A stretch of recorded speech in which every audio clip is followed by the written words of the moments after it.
also to let you know is that one of the great benefits at Day & Ross is that it is very much what we call a broker, owner-operator driven organization. So explain that to me. Break that down. So what that means is that we take pride in our owner-operators and our brokers. So as far as, I'll give you an example. Sure. Okay, is that you are a non-driving broker. Yeah. Okay, you're like, you know what, I like to be in this industry, or maybe you're working somewhere else. Yeah. And I think this opportunity at Day & Ross is good. So I will say, okay, sir, not an issue. I'll explain to you what the process is, what are the steps that you would have to go through. Then after that, that you have the opportunity to invest up to 5 units in any of the divisions of Day & Ross and not be liable to drive any of them. Really? Really. So that Almost could be like anything your own from... mini franchise kind of thing. Exactly. So, no, kind of in a way. In a way. Like in a you're way. like actually a subcontractor with Day & Ross. Yeah. So owner-operator slash broker, Right. subcontractor with Day & Ross. So it could be anything from a cargo van to 1, 2, 3, 4, 5-ton body job, straight trucks, to a day cab, to a short bunk, to a full bunk. It could be P&D, i.e. pick up and delivery, city work, short haul, regional, long haul, LCV, flatbed, doesn't matter. We will provide the trailers. All you have to do is provide the power unit.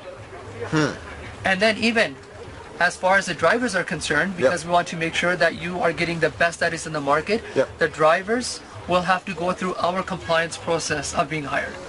We will road test them. We will drug test them. We will orientate them. We will provide them with the safety training. So it takes the liability, some of the liability off the owner. Okay. So all that the broker will have to do are 2 things.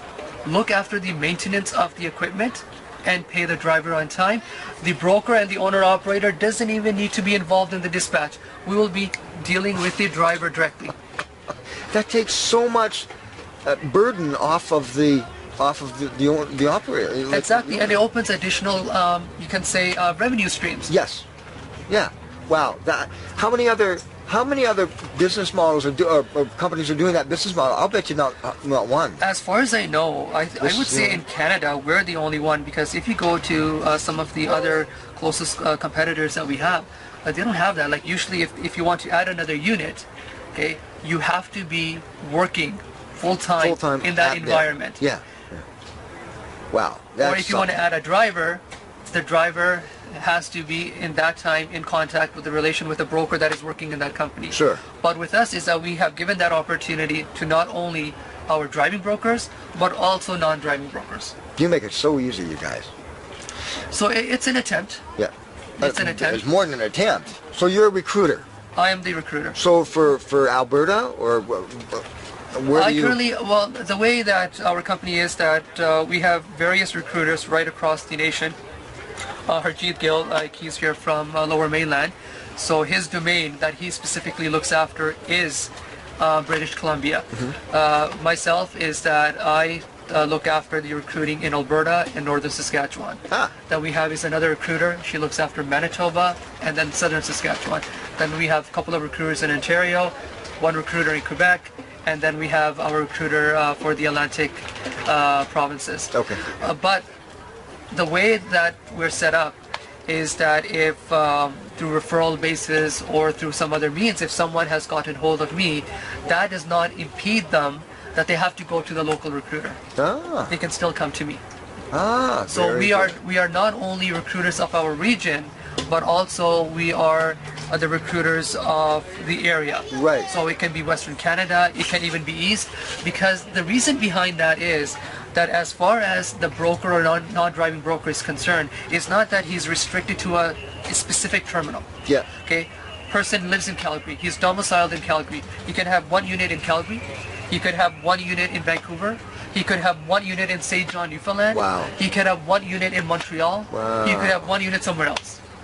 So if I'm the person that has brought him on board, so he would be comfortable in me going through the process with them as far as the application process is, approval process is, drug test, road test, orientation process is, that licensing is concerned, which is a big part that he would be comfortable, he or she would be comfortable with. Absolutely. And let's face facts. If you connect really well with a potential owner-operator, you don't want to break that bond. First contact is very, very important. It's very, very important. And if somebody says, man, I got to have that guy, then you don't want to put anybody else in there that might screw up that relationship. Exactly. I mean, we click with certain people and we don't click with others, Yep. you know? So you guys are really recognizing that. But the other benefit is that, for instance, if that driver has 5 drivers in Vancouver, Yeah. so, sorry, that owner-operator has 5 drivers in Vancouver, that is where I can get Harjeet's assistance. Hey, buddy, these are 5 drivers.